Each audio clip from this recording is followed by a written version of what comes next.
Thanks for tuning in once again to our PGA Tour coverage on Proline TV as we take a look at a big one. It's the Players' Championship from TPC Sawgrass. Of course, everybody knows the Island Green. I think pretty much the most identifiable hole at all of professional golf. Well, we're going to get a good look at it this week. Don't forget, it's not a signature event, even though it is going to be packed full of the top players in the world. So really the only major difference is there are more players. That's all. Other than that, we should see a really good one as usual because it's a very unpredictable event, similar to what we talked about last week at Bay Hill, where you have players that could miss the cut for 2 straight years and then win. Or maybe they were going into the event with a 1 top 10 in 8 appearances and then have the best week of their lives. It's a very, very unpredictable layout. And look, nobody expected someone to come in on their second appearance after missing the cut in their first appearance and win at Arnold Palmer Invitational. That was very unexpected. But that's kind of what we're dealing with here as well at the Players. We do similar where, yeah, there's a lot of unpredictability, but one thing that has been a little bit more predictable, at least, has been, well, you have to have experience. I'm going to get into those trends coming up here in just a minute. I've got a different layout this week, the format. So hopefully it'll increase the speed of the process. And give you guys just as much information as always. Okay, so let's get right into it. I'm going to start off also with a new template. Futures. I've been talking about this for the last few weeks. Well, might as well give them to you officially. So this is what I would play right now. The first two, again, I told you Justin Rose had about 35 to 1 a couple of months ago. He's now down to 25 to 1. It's still a reasonable price, but like I said, the last couple of weeks, don't worry. There's no reason to jump at it. It's not really going to go much further down than that. I doubt it unless he were to win again. But I just don't think that's going to happen. So that's one of those futures that I'd probably just wait on now. Patrick Reed, probably the same thing. He got to an incredible start in his full season on the DP World Tour, which is a really interesting situation for him before he heads over here once again from Live. But yeah, he looks really good over there. And I know he's really determined to play well here in the States when he makes, and Augusta, he is just awesome. He's got an awesome resume at Augusta. But similar to Rose, I don't think that number is going to drop much, unfortunately. But I'm also giving this to you in case you want to do things like parlays, which I love to do.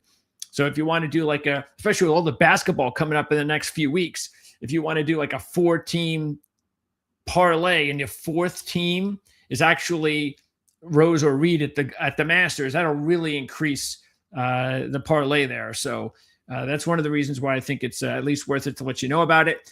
Then you've got the real serious long shots. These are the ones that I feel like you should go after now before these odds might get lower. Adam Scott, I've been talking about him for the past few weeks, and he just keeps playing well. So matter of fact, Adam Scott's the one player that I would just go across the board and take him in every major. If you look at it, he is 100 to 1 or better odds-wise, 125 to 1 at the PGA. All the other majors are 100 to 1. So I would just take him right now, all 4 of them, because I think, look, again, the way he is playing, he's going to win an event this year. And more than likely, the event he's going to win is going to be a big event.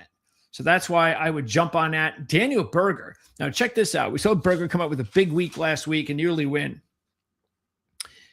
Daniel Berger, I think he has 3 top 10s in majors. His best result ever in a major is at the same venue that we're holding the U.S. Open this year at Shinnecock. So he was 6th in that event in 2018. How about that? So Daniel Berger, 100 to 1, because if he wins before the U.S. Open, we still got a few months before that, that will be cut in half. And then Alex Noren, here's a little bit of a sleeper. 125 to 1 to win the Open Championship. And if you look at it, he's got 4 top 25s in the last 5 majors from 25 to 23. And his best result in a major was in 2017 when he finished 6th in the same venue, Royal Birkdale, that they're holding the event this year. So check that out. Those are our futures. And if you have any questions, of course, let us know. And if you have any future recommendations or ones that you want to get out there, so and again, bargains, not short picks, bargains. Tell us if you got some sleepers, some long shots. Let us know what you got. Okay, now this week, let's get into it. We have ourselves the players. And again, as you can see here at the Pete Dye course, he's got 4 courses, by the way. He has RBC Heritage, which is coming up after the Masters. He's got the Travelers, which is a signature event. And Zurich Classic doesn't really count anymore in my mind because that's that silly team event. But you've got the players and then RBC Heritage Travelers. So keep an eye on those two as far as, again, the courses are always different. But, hey, Pete Dye is Pete Dye. And he has his own, every designer usually has his own little thing going on. And if you're good on one course, you might be good on the other. Okay, now let's move on to the similar courses to keep an eye on. And this is going to be the start of something I think is real important, the way we're going to be handicapping the event this week. Okay. Well, first of all, let's go through this. You've got 3M Open Travelers, who I just talked about, Valspar, and okay, so those are the 4 that we came up with that we believe those are the ones you want to be keeping an eye on, similar courses to the players. Okay, next up, let's get into trends. And this is a 2-pager. All right, let's start here. I'll tell you what, before we get to trends, just quickly the stats. How about that? Should you want to do the stats first? Let's do the stats first. No, you know what? Let's do the trends first. Then we'll do the stats. Let me make sure I don't skip that. Okay, let's get on these trends. So as you can see there, now this is very important because this particular event, even though it's very hard to figure out what's going on from year to year, player to player, like I said, the volatility is crazy. It's not like you have a handful of players that dominate at this venue, horses for courses. There just aren't. I mean, Rory McIlroy is the only player that has more than 4 top 10s at this venue. And you're talking about, I mean, players have been here 15, 20 times. So you would think it would be more than that, but just 4.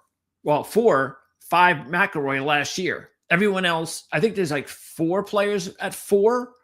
And then those 4 are like Jason Day, Adam Scott. They've been here a long time. All right, so major champs, really important. We're going to get into that real soon. That is a major. So again, even though, as I was saying, it's a very difficult course to figure out from year to year, player to player. The fact is that one thing this does have is that there are good historical trends that does work here. Now, sooner or later, you're going to get an outlier, but right now, one of the trends that really works here are you better be a good player. Not only good, you better be a major winner. Okay, not only have 10 of the last 12 won, but 7 straight. And when you say 7 straight, it's not on this one. I think it's on the other one. No, there it is. Yeah, 7 straight. Check that. So you see there. Remember, they had the schedule change from May to March. And that's 6 events. So since the schedule changed to March, it's 6 for 6 major winners. And you know what else it is, as you can see there? It's players that are ranked in the top 10. All 6 of them. So far here, and even the last 7 years, you better be at the top of your game, or you better be a major winner. You better be in the top 10. You better be having some sort of 6 months, 6 months, 3 months. But you really have to be a good player. You can't just come in here and just be just an average player. Now, the average ranking which I think we're going to get to, is the last 13 is 17.8. So it's not, again, we're talking the last 13, but still 17.8. That's okay. You're talking top 25, top 30. That's the way it should be, right? And 8 of those 13 were in the top 10. And you do have 3 number 1 ranked players that have ever won here during let's see, was it this stretch here? Yes, it was. In the last 13, you've got number 1 Scottie Scheffler, number 1 Tiger Woods, and number 1 Jason Day. So you do have 3 number 1 world rank players. Also, very important. Check that out. There have been 29 different winners over the last 32. Now, you do have 3 players that have won twice. And look at the 3 of them. I mean, this is the best of the best. Rory, Scotty, Tiger. Now, you can look at it one way and go, well, the best of the best. It doesn't get better than that. There's nobody else out there right now that's like that. Okay, you could say that. Or you could just say, well, still, there are players out there that have won before that could win a second time. And we'll get into that. But yeah, that is something to consider. You might just be like, well, I'm not going with anybody that's won here before because this is it. These guys are like the best and there's no one else out there like that. So, but yeah, we'll get into that. Okay, let's move on to the next one. Trend number 2. Okay, so move it along. Check out this is, I think also a little bit important, which is, and you see, I think we saw this, I think we talked about this last week too. 22 straight players, 22 straight players that have won this event were all in the top 100. Okay, so once again, you just can't show up here and win this event. It just doesn't happen. You really have to have some sort of a resume. And as you can see, there are only 2 players have won on their first appearance. And this dates back to the very first event, 1992. And that was Craig Perks in 2002 and Hal Sutton in 1983. Speaking of Perks, he's the last player to make this event his maiden PGA Tour win and his overall first professional win. So that does not happen very often. The Pearson Cooties out there, the Michael Thor Bjornsons, and there's a bunch of others. Again, this is a signature event. If you ever won before, try another event. And a couple other quick ones. The last 14 winners were coming off a top 35 result in the previous event before playing here. That's 14 straight. Now, there were some players I liked this week that didn't score a top 35 in their last appearance, but the whole idea of that is, again, you have to not only be a really good player, but you have to be coming in with some sort of form. And here's one that's really, really interesting too, because we're going to get into this too. The last 11 first-time winners did not score a top 10 in their previous appearance here. Meaning, if you're looking at like the last 11 winners, the year before, a lot of times, you'll look at players and you'll handicap and you say, yeah, I like them because, hey, they were pretty good here last year. So they're close to now winning. Not that happened last week with Batia and his miscut the year prior, but hey, trends are made to be broken. So that is another one that I kind of put those together. Like, for instance, if I put together a major trend, because we're trying to look now, we're looking for major players. We're looking for top 10 ranked players. Okay. This is a good tool this week. This is a good formula to look at this week. So that means, again, we want major winners. We would prefer that they had some sort of experience. Again, the last 15 winners, 6.8 appearances average. Only 2 of them made less than 4 appearances in the last 15. Only 2, less than 4. One of them was Scheffler. You have a previous top 25 here. That's the last 18. You've got a top 35 in your previous event, which would be nice. again, I just mentioned the top 10 last year that you didn't have. And also a couple, here's an interesting one. How about this? In the last 6, since the switch, May to March, all ranked in the top 10. Okay. All of them played the Genesis, and all of them had a top 5 in the same year, meaning you've had a really good result. So you're battle tested. Again, all of this is telling you the quality of the player. Okay. Stats. Let's put this back up here while I'm doing this. All right. So again, the key stats that you really have to be keeping an eye on this week. We're going to be taking a look because, again, you got a lot of water. You also have a lot of bunkers. Okay. And one of the things that you see a lot here too is I don't know what the stat is over the last 20 years, but this has always been one of those courses where you have more 3 putts than any other course. So a proximity to the hole is important. The putting is always going to be important, of course, but maybe even more so this week because the Bermuda is fast. Okay, so we definitely went over Bermuda, fast greens, that sort of deal, avoidance of 3 putts, proximity to the hole. And again, the sand saves is very important. Scrambling is going to be very important as well. And as far as all the other stuff, I think one of the things that does, one of the type of player is a good ball striker. Usually good ball strikers do well here. So that's not a bad stat to keep an eye on. Okay. Let's get right to it.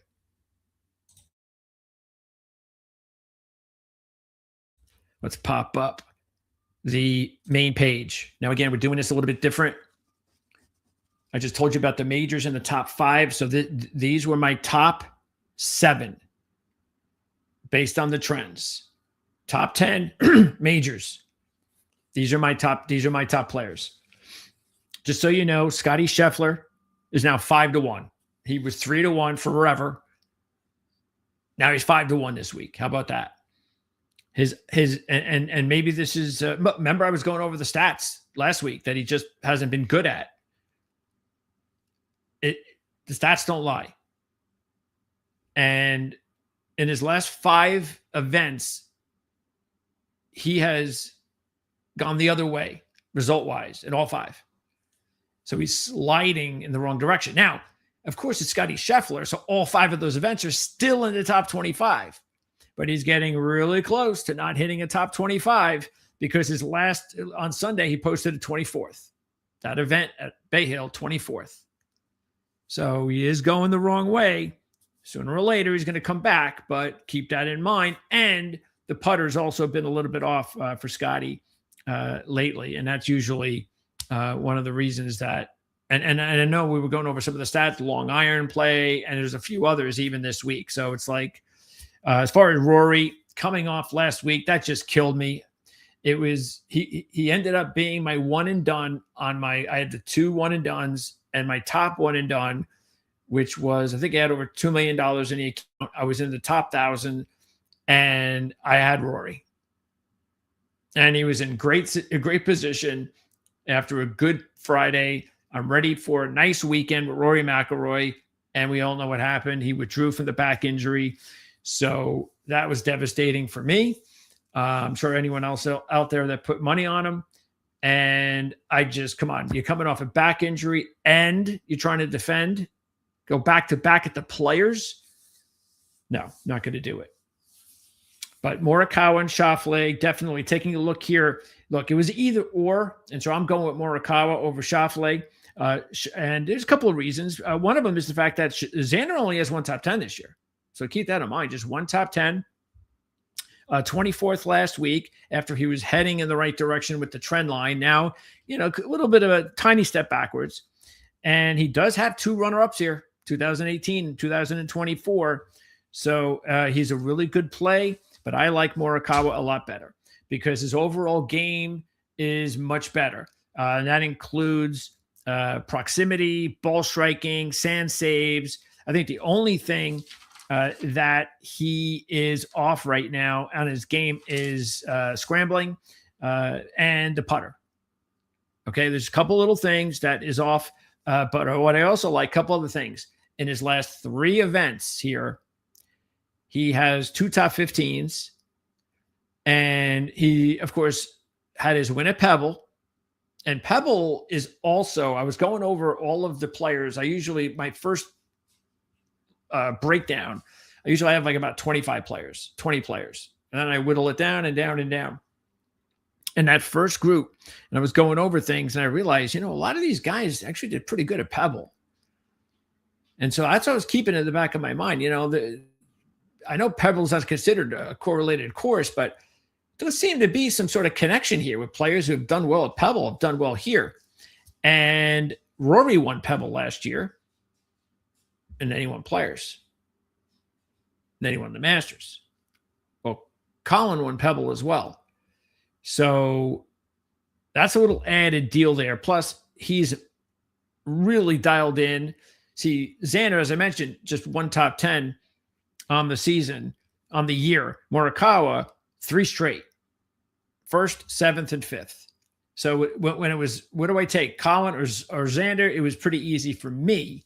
And that's why I went with Colin, because I'm not taking both of them. Fleetwood seems to be going in the opposite direction. I talked a little bit about that last week. Look, well, you know what? Before we get to another player, this is the one board I want to use. I shouldn't have even mentioned Fleetwood because he's not on this board. But the other one is Henley. Henley's in this group, okay, because he's top 10. And he's definitely up there. Again, all of these players are players that made my cut list. These aren't just random like I've thrown out there before. This is my cut list. These are my top 7 for these trends. And of course, I can't pick them all, so I have to whittle it down. But Henley has made the cut only 50% of the time here. But that's players. That's TPC Sawgrass. 3 top 20s, so he does not have a top 10 here. He was 30th last year, but he was 2nd at the Travelers last year. He's also 2nd at Wyndham in 2023. The putting is as good as anybody in this event, and we know how important that is. He also won a couple of events at this time of year in this state. He won the Arnold Palmer. He's won the Honda Classic. So that's a good, comfort zone for him. He's coming off the 6th last week at Bay Hill. So I think Henley is a good choice there at 28-1. Also from this group, we've got major winner Matthew Fitzpatrick. And I have no idea what happened to Matthew Fitzpatrick last week. It's just incredible. And there wasn't a whole lot, too. When you looked at the stats, it wasn't a whole lot that was awful. Just a little bit here and a little bit there. And that's how tough Bay Hill can be. And it's just, it was just so surprising that he got up to, the problem was he got up to such a bad start on Thursday, and that just doomed him, and he was done. But if you look at it overall, even though his trend line is going the opposite direction, you have to keep an eye on that. He's only made 4 of 9 cuts here, but he does have a couple of top 10s and a top 5. And we know that his game is generally good. And even the putter has been very good on fast Bermuda greens. Okay, so this setup has been good for Matthew because the putter has definitely let him down over the last few months when he's been playing well. That's been preventing him from winning more than once. So there's still, I'm not going to say that, I'm just going to throw Matthew Fitzpatrick out now, because now we're getting 35-1. So don't just think that one off week result wise means that it's time to ditch Matthew Fitzpatrick. Now again, will he make my final cut list? The final 5, we'll see. Also in this group, we have Hideki Matsuyama, and boy, Hideki's a really good play because, as I mentioned, Rory's got the 5 top 10s. Well, Hideki's won with 4. So Hideki has the highest percentage, and keep this in mind too. He's got 4, but he also has the highest percentage of top 10s because he had 4 top 10s in 10 events. Okay, so 40% of the time he's in the top 10 here. Okay, throw in the fact, I mean, everybody remembers what happened with COVID year and the start he got off to, and then I canceled out. His short game is awesome right now. Scrambling, sand saves. He is number 1 in both categories right now. The thing that's been killing him, especially on these types of greens, the putter. He's just not putting well at all. And the ball striking is not on top of his game either. So there are a couple of things that are off. But you're also getting 40-1 with Hideki now. That is a big number. That is value. Okay, especially for a player, as I said, that is the best percentage-wise top 10s of anybody that you're going to see this week.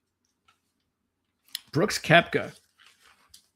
Hey, we gotta throw Brooks in there because he got hot with the putter a couple of weeks ago at PGA National. And if Brooks Koepka can carry that over, and all of a sudden he's got something with the putter, then watch out. But I don't know. I mean, it's a big guess, right? Okay. Here's the problem, though. And that is that the combination of Bermuda greens on a really fast Bermuda greens, that, again, overall, that's been an issue. So we have a very small sample size from a couple of weeks ago. And the thing is, you're not getting value. You're basically at the same odds as Hideki Matsuyama, who's playing a lot better for a lot longer of a period of time. He won the PGA Tour as well, the Brooks. He's just one example. And Brooks, like most other players, doesn't have a great history here. He has 2 top 20s in 6 appearances. And he hasn't played here since 2019. Excuse me, he has played here just once since 2019. And that was a miscut in 2022.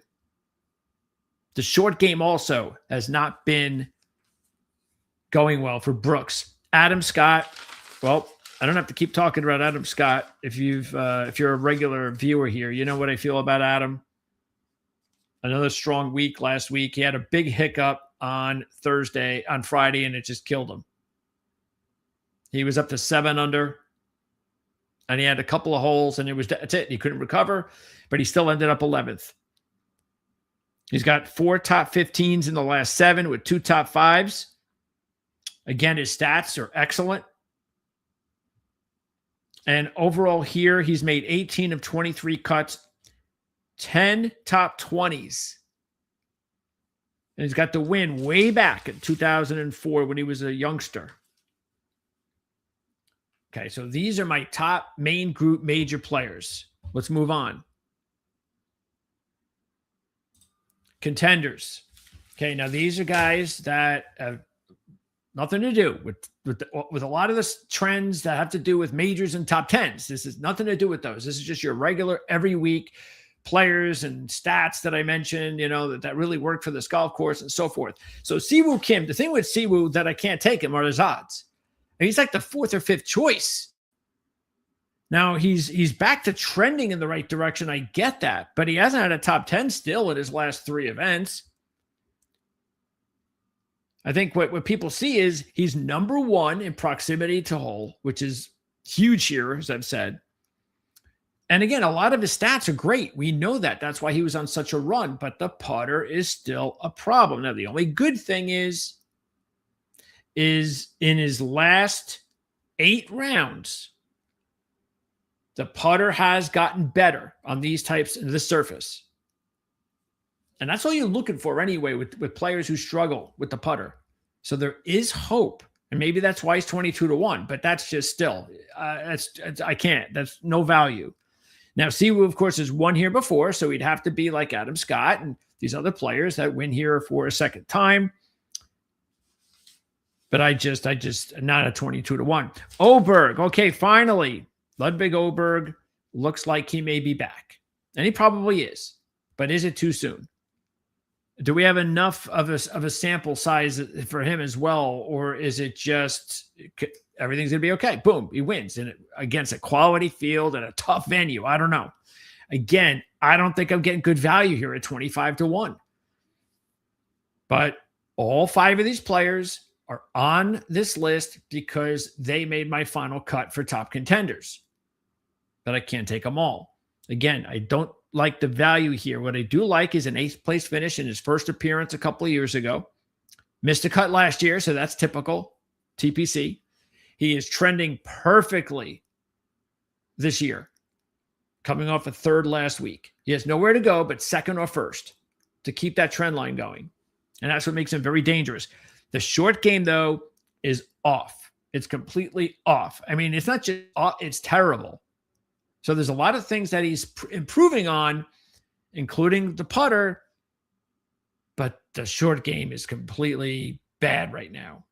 And he's got to improve that if he's going to get a win here on Sunday. Cameron Young. Now, Cameron Young does not have a good history here. He's played here 4 times. His best finish is 51st. He's got a cumulative score of 6 over par. But there are some really good things to like about Cameron Young, especially since I don't need to care too much about his past results here because, as we said, not a big factor. Matter of fact, Scotty Scheffler, in his 3rd appearance when he won, I think his first 2 appearances was like 55th and miscut. So again, that's TPC Sawgrass. What you got to like is he is on his game right now. The trend line is excellent. He's got back-to-back top 10s. 3rd place finish last week on Sunday. The putter, similar to Siwoo. He's not that great a putter. We know that. But the putter over the last 8 rounds has really improved by I'd say 50 points, basically. He's gone from like 100 to 50 overall, average-wise, in the last 8 rounds. So the putter is gaining traction, which is great. He also won Wyndham last year. Okay, so we have one of those similar courses that not only did he play well, but he won the event. So a lot to like about Young this week. Another player to like is my boy there, Minwoo. And I really like Minwoo this week. I mean, I've liked him for over a month now, and he hasn't disappointed. I'm just, come on, man. This is the week, right? I mean, he was 2nd at Pebble. Keep that in mind. Just a little bit of a reminder. He's played here 3 times. He has 2 top 20s and 1 top 10. 14 under par overall in those 3 combined. The putting, the last couple from really, if you look, I think back to the last 20 rounds, all the way through, he's been good. He's been really solid on these types of greens. And you throw in good putting on these greens with his power game, his accuracy with the power game, the proximity to the hole is solid, scrambling and short game is solid. There's really nothing to not like about Minwoo's game right now. He just has to go out there and kind of do what we saw last on Sunday with Batia and with Berger. Just got to go out there and kind of like take it in the first 2 days. Instead of just hanging around and finishing in the top 10 or top 5, you got to take it. You got to have a real low round on Thursday or Friday. His last 3 results, 2nd, 12th, and 6th coming in. And then Sepp Straka is also in this group. 9th ranked player in the world. Actually, I should have put him. I really should have put him with the top 10 group. My bad. But Straka has, in his 5 appearances, he's got 3 top 20s and 1 top 10. He has 4 top 20s in his last 6 overall with 2 top 5s and a runner-up. He was solid 13th last week. Just didn't play all that well on Sunday. Couple of things, though, that do concern me. The putter, not good. Including recently, is off with the putter. Also, proximity to hole, not very good at all. And the short game, not very good at all. So there are a lot of stats that just are not working for him, but there are enough that are. And And that's why he's been in the top 20 in his last 6. He's been okay. He's still off a little bit here and there. And that's what I concern myself with, because can he put it all together here at the Players? Man, that's a tough one. But you are getting 40-1. So that's a good number. Let's move on. These are my top long shots. Okay. Jake Knapp, 45th his first appearance, 12th his second appearance, combined 10 under par. That's excellent. He's got 5 top 11s in his 5 events this year, with 1 top 5. Didn't play last week. In his last 4 events, 6th, 8th, 8th, and 5th. What's been holding him back is the putter. That's what's been holding him back. Plus, he doesn't have a lot of experience here, but he's a really good choice for a long shot.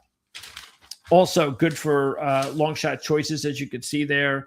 My boy Ricky, he just keeps playing really well. He's now got 7 straight top 30s, 3 top 10s, 9th last week. Now he's got a win here back in 2015, 3 top 15s overall, runner-up, and a win, by the way. But since the win, including 71st last year, he has a combined 17 over par. He has not played well, obviously, since the win, but we know how much better he's playing now. And he knows how to get around this golf course. So that's why I think he's a really good long shot. Also good long shot, you see Kitayama there. 2nd Genesis, 18th last week. And he won the 3M Open last year. Okay, just like Young won Wyndham, Kitayama won the 3M Open. And his short game, especially the scrambling, is really good right now. And he's also top 10 in ball striking. He's got a 19th place finish a couple of years ago, 33rd last year. Berger. I mean, I look at this with Berger as when you play as well as you played last week, and then 4 days later, you take a little an hour trip, whatever, 2-hour trip to your next stop. I can't see his game falling off that quickly. I mean, he was so much better than everybody else for the most part for the entire 4 days, and I just can't see it falling apart that quickly. Plus, that's the thing, is like, wait a second. It's like I'm starting a new event. I get it. We start all over. But it's like I'm getting the same guy that was beating this field up last week and was like even money like for 3 straight days. And now I'm getting 60-1 to start all over again. Well, I'm taking it. And another reason I'm taking it, he's made 7 of 8 cuts, 4 top 20s, 2 top 10s, 20th last year. In his last 3 trips to TPC Sawgrass, he's combined 18 under par, 20th, 13th, and 9th. And the putter really going well now. He is from like the 36 round mark, all of a sudden to 20 rounds to 8 rounds. It is going really well. And then throw in the fact that over his last 3 events, trending also in the right direction with the runner-up last week. So I've got some nice trends. The one thing that he needs to get a little bit better at, though, it wasn't even good last week, it was the sand saves. That's his bug. Stay out of the bunkers. But everything else seems to be working really good now for Berger. But you got to take advantage of that, the way the game is right now. Don't get in your head, okay? You lost. Just get on with it. Just get off to a good start here and do it again. Okay. Also in this long shot category, we have Sahith Theegala. And remember, these long shots are also very important. And we're going to talk about the fantasy. I'm going to go give you my fantasy team for DraftKings. And you need to have at least 1, if not 2. For the salary cap, you have to have a couple long shots. And I think Theegala is a good one. If you look at it, he does have a top 10 here. That was a couple of years ago when he was 9th at 13 under par. Overall, he's got 5 top 25s in 7 events this year with 3 top 10s, 6th last week. And he also has 3 good results, one at Travelers, one at Valspar, one at 3M Open. So on 3 of the correlated courses, he's played well at. For a long shot at 90-1, I think he is a definite play. Also, some really deep long shots now. If you really need to save, Davis Thompson coming off a 10th last year here and a 4th last week in Puerto Rico. Some of the stats are working for him. He's top 10 in ball striking, and he's top 25 in his short game for both categories. So again, talking about deep long shots, guys that you could consider for top 10, top 25, whatever you want to go down that road, especially top 10, you can still get, some good odds for that. Also, for long shots, Ryan Fox, who has a ton of wins, so he knows how to win. He broke through on the PGA last year. He had that month where he was like playing as good as anybody. He's played here 3 times. He has 2 top 30s, 20th last year. He's made 12 straight cuts with 3 top 15s and 1 top 10, 4 straight top 25s. So I think Ryan Fox at 175-1 is another player that you might want to take a look at for your top 10 or for your draft kings or whatever contest that you enter this week fantasy wise. Joel Damon, I know he didn't have a good week last week, but hey, let's go right back to it because he's kind of been every other for the last 4 events. He's got a top 10 miscut, top 10 miscut. If he keeps that up, he's got another top 10. That's what we want from a long shot, and we could save some money on him. So keep an eye on him. He's really dialed in too with some of these important stats. He is a top 25 in the world ranking for proximity to hole, ball striking, and scrambling. He's got 2 top 15s here in 6 appearances. Then you have Matty Schmid. We told you we liked him a lot last week in Puerto Rico, and he was right there. What was he, like 1 stroke off the lead on Sunday, and he just couldn't finish the deal. I was really disappointed. He would have been a really good play. Well, he was a really good play, but he just didn't finish the deal. But he still has moved the right direction trend-wise. His line in his last 5 events are better than. So, matter of fact, his last 2 results are 9th and 5th. And he also, interesting, in the 3 courses, he has 2 top 20s at the 3M Open, 2 top 35s at Wyndham, and 2 top 30s at Valspar. And that is a big number. So, matter of fact, I was looking at one of them. He was 100-1 just for the Europeans. I'm not saying that's easy. I'm just saying, but you can get 100-1. So, in other words, if he can get into as a top 10 or a top 5, I mean, that's definitely the route I would go because you're still going to get good odds for a top 10. So I'd do something like that for any of those 4 really deep long shots. Okay, let's go to picks. And here they are. All right. So we're going to go with Colin Morikawa as our top pick. Minwoo, come on, man. This is your week. Cameron Young. Berger is a major value. And my boy Ricky is playing some really good golf.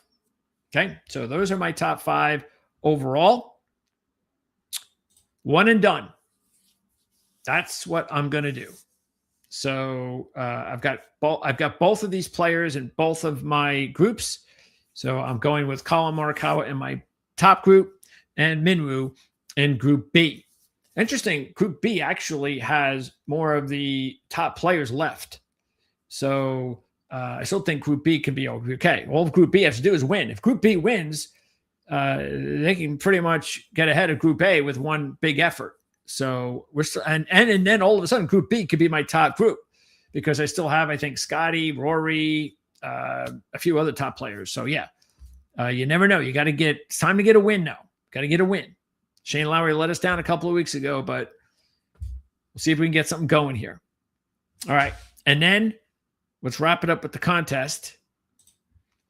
All right. So this is how we put it together.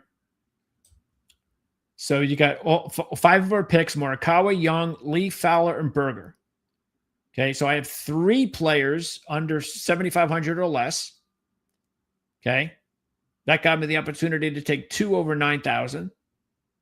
And Henley is the one guy that wasn't in my top 5, but I think he's the perfect add-on because I had to decide who, as far as, because I only had, I think I had like an extra, $1,000 remaining. So it wasn't like I had, so I'd have to go 10,000 or less. So right here, it's only these guys. And I know, hey, look, Schauffele's good too, but I didn't have enough money because he's still, no, wait, yeah, he's too far up. I have to go down here, 9,100. Yep, that's here. Hovland, Hovland, I might start considering Hovland if he plays well this week. If he gets a top 10 this week, watch out because he's got the win at Valspar, I believe. Yep. So, but overall, his stats have just not been very good so far. So he's still not anywhere near on top of his game, which is why I think Henley's a better choice because he is been a lot more consistent. So I'm basically choosing Henley. I can't take Fitzpatrick over Henley after what Fitzpatrick did to me last week. Oberg, again, I just think it's too, I just can't, it's, oof. Again, I like him, but I'm looking for steady. And I think Henley's the steadiest guy around here. I mean, Burns, the putter's going really good. He's won twice at Valspar, but he's kind of off his game all of a sudden. I think he's missed his last 2 cuts. So yeah, so there you go. Those are the guys that's why I put Henley in there, and to go around with my other 5 for my contest. And that wraps it up.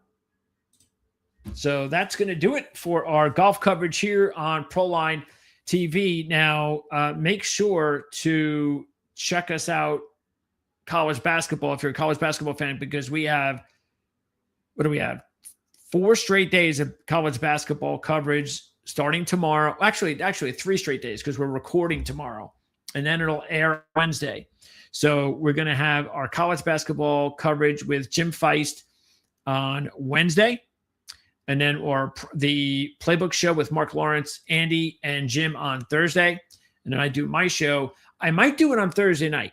I've been doing it for the last few months on Friday night. I might do it on Thursday night to get ahead of the weekend, including Friday, because there's so many big games with the conference tournaments and everything. So anyway, 3 college basketball shows: Jim's show, Mark's show, my show, Wednesday, Thursday, Friday, or 2 on Thursday. Also, the NASCAR show is tomorrow. Horse racing show was on Thursday. We got some more big Kentucky Derby prep races to talk about. And this is a big week for football. So I didn't even bother any of my contacts. I know they're going to be just swarmed this week with free agency news. So that's why I'm going to wait until next week. But we are behind the scenes putting together a lot of other cool stuff. We got another mock draft show we're going to do and some other programming. And then once we're done with this week, trust me, I've still got a bunch more interviews to do, which will now turn into draft preview interviews. So I can round out all 32 of my interviews in the NFL prior to the draft. So that's going to wrap it up. Thanks for tuning in here to our golf coverage on Proline TV. And again, let me know what you think. Any questions at all, I'm here to answer them. Or if I can't, I have enough people, including Hall of Famer Jan Stevenson, I could talk to and get her opinion. We'll see you again real soon. More than likely next Monday if we can work it out. And best of luck this week.